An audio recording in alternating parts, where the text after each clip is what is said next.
আসসালামু আলাইকুম। কেমন আছেন আপনারা? নাদিরাস কিচেনে আপনাদের সবাইকে জানাই স্বাগত। এর আগের দিন আমি আপনাদের কুলের মিষ্টি আচার বানিয়ে দেখিয়েছিলাম, আর আজকে বানাবো কুলের তেল ঝাল আচার। খুবই মজাদার এবং ইউনিক একটি রেসিপি, আর বানানো তো খুবই সহজ।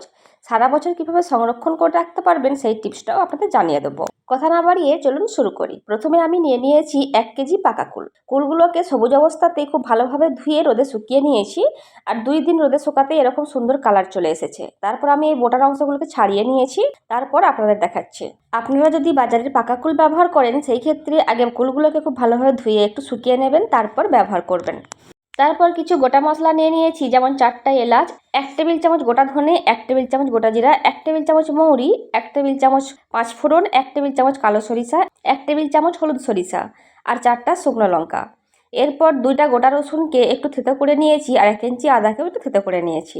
এরপর গ্যাসের ওপর একটি কড়াই বসিয়ে দিয়েছি, আর দিয়ে দিচ্ছি তেজপাতা। তেজপাতাটা দেখাতে আমি ভুলে গিয়েছিলাম, তাই এখানে দেখিয়ে দিচ্ছি। 3টা তেজপাতা আমি নিয়েছি। তেজপাতাগুলোকে ছোট টুকরো করে কড়াইয়ের মধ্যে দিয়ে দিচ্ছি। তারপর আমি লঙ্কা নিয়েছি এখানে 4টা, লঙ্কাগুলিকে কেটে দিয়ে দিচ্ছি। দিয়ে 1 মিনিট মতো গ্যাসের ফ্লেম মিডিয়ামে রেখে এই তেজপাতা আর লঙ্কাগুলিকে ভেজে নিতে হবে।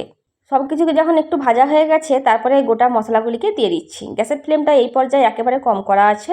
একেবারে লো ফ্লেমে 2 মিনিট মতো ভেজে নিলেই হবে। তাতেই দেখবেন সুন্দর একটা গন্ধ এসে গেছে। এরপর এটি গ্যাস থেকে নামিয়ে দিচ্ছি, দিয়ে পাউডার করে নিচ্ছি। এরপর গ্যাসের ওপরে একটি কড়াই বসিয়ে দিয়েছি, আর কড়াইটাকে আগে খুব ভালোভাবে গরম করে নিয়েছি। তারপর এখানে দিয়ে দিচ্ছি 100 গ্রাম সরিষার তেল। এই পর্যায়ে তেলটা আমি কমই দিচ্ছি, কারণটা আমি পরে বলছি।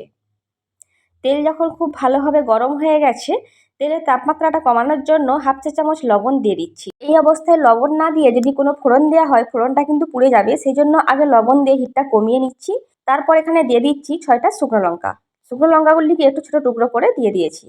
তারপর এখানে দিয়ে দিচ্ছি কয়েকটা কারি পাতা। অবশ্যই কিন্তু কারি পাতা যদি হাতের কাছে থাকে দেওয়ার চেষ্টা করবেন। কারি পাতা দিলে কিন্তু আচারের টেস্ট অনেক বেশি হয়ে যায়। এরপর যে থেতো করা আদাটা ছিল সেটিকেও দিয়ে দিচ্ছি। দিয়ে 1 মিনিট মতো ভেজে নিচ্ছি। এরপর দিয়ে দিচ্ছি অল্প একটু হিং। আপনারা চাইলে হিংটা স্কিপ করতে পারেন, তবে দিলে কিন্তু গন্ধটা ভালো আসে। সবকিছু যখন খুব ভালোভাবে ভাজা হয়ে গেছে, এই পর্যায়ে কুলগুলিকে দিয়ে দিচ্ছি। গ্যাসের ফ্লেম মিডিয়ামে রেখে কুলগুলোকে আমি আগে 3 মিনিট মতো ভেজে নিচ্ছি। তারপর আপনাদের দেখাচ্ছি। খুব ভালোভাবে তেলের সাথে কুলগুলোকে ভেজে নিতে হবে। কুলগুলিকে 3 মিনিট মতো ভেজে নেওয়ার পর থেতো করা রসুনটা দিয়ে দিচ্ছি। রসুনটা আমি আগে ব্যবহার করিনি, কারণ তেলের মধ্যে রসুন দিলে রসুনটা ভাজা হয়ে যেত, সেক্ষেত্রে রসুনের কাঁচা গন্ধটা চলে যেত। তো তাতে কিন্তু আচারের টেস্ট একেবারেই ভালো আসতো না। তাই এখানে কিন্তু কুলটা দেওয়ার পরেই রসুনটা দিতে হবে। আর যারা নিরামিষভাবে বানাতে চান তারা রসুনটা স্কিপ করতে পারেন। তারপর এখানে দিয়ে দিচ্ছি 2 চা চামচ ভর্তি করে লবণ। লবণটা আপনারা আপনাদের স্বাদ মতো দিতে পারেন। দিয়ে খুব ভালোভাবে মিশিয়ে নিচ্ছি। খুব ভালোভাবে আবারও 2 মিনিট মতো মিশিয়ে নিয়েছি। মোট 5 মিনিট মতো মেশানো হয়ে গেছে। এই পর্যায়ে দিয়ে দিচ্ছি কাশ্মীরি লঙ্কার গুঁড়ো 2 চা চামচ। এটা সম্পূর্ণ অপশনাল, চাইলে নাও দিতে পারেন। আমি একটু কালারের জন্য দিয়েছি।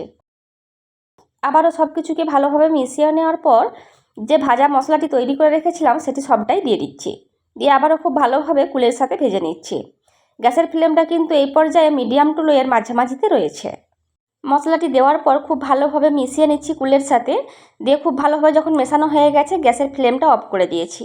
তারপর এখানে দিয়ে দিচ্ছি 2 টেবিল চামচ ভিনিগার। আপনারা ভিনিগারের পরিবর্তে 2 টেবিল চামচ লেবুর রসও দিতে পারেন। দিয়ে খুব ভালোভাবে মিশিয়ে নিচ্ছি। অবশ্যই কিন্তু গ্যাসের ফ্লেমটা অফ করার পরেই দিতে হবে। দিয়ে খুব ভালোভাবে মিশিয়ে নিয়ে ঠান্ডা করে নিচ্ছি আচারটিকে। তারপর আপনাদের দেখাচ্ছি। দেখুন কুলটাকে খুব ভালোভাবে ঠান্ডা করে নিয়েছি। এরপর এটাকে বয়ামের মধ্যে নিয়ে নিচ্ছি। একটা কাঁচের জারকে আগে থেকে ধুয়ে খুব ভালোভাবে রোদে শুকনো করে নিয়েছি। তারপর তার মধ্যে আমি আচারটা দিয়ে দেবো। আর এই বয়ামের নিচের অংশে একটা মোটা কাগজ চিপকে দিয়েছি। এতে করে কি হয়, যখন আমরা এই আচারের বয়ামটিকে রোদে দেবো, যদি একটু জোর করেও বসানো হয়ে যায়, সেক্ষেত্রে কিন্তু নিচের অংশটা ফেটে যাবার ভয় থাকবে না। আপনারা চাইলে কিন্তু এই টিপসটা ফলো করতে পারেন। আমার রেসিপি যদি আপনাদের ভালো লেগে থাকে, আপনারা ইউটিউব থেকে দেখে থাকলে আমার চ্যানেলটি সাবস্ক্রাইব করতে পারেন। আর ফেসবুক থেকে দেখে থাকলে আমার পেজটিকে ফলো করতে পারেন। সম্ভব হলে আত্মীয় পরিজনদের মধ্যে আমার রেসিপিগুলি শেয়ার করতে পারেন। আরও বেশ কয়েকটি আচারের রেসিপি আমার চ্যানেলে দেওয়া আছে, আমি ভিডিও শেষে লিঙ্কগুলি দিয়ে দেবো, আপনারা চাইলে দেখে নিতে পারেন। আচারটিকে কিন্তু অবশ্যই কাঁচের জারের মধ্যে রাখতে হবে। আর আমি 2 থেকে 3 দিন এইভাবেই রোদে দিয়ে দেবো। 2 থেকে 3 দিন রোদে দেওয়ার পর বেশ কিছুটা সরিষার তেলকে খুব ভালোভাবে গরম করে এই বয়ামের মধ্যে দিয়ে দেবো।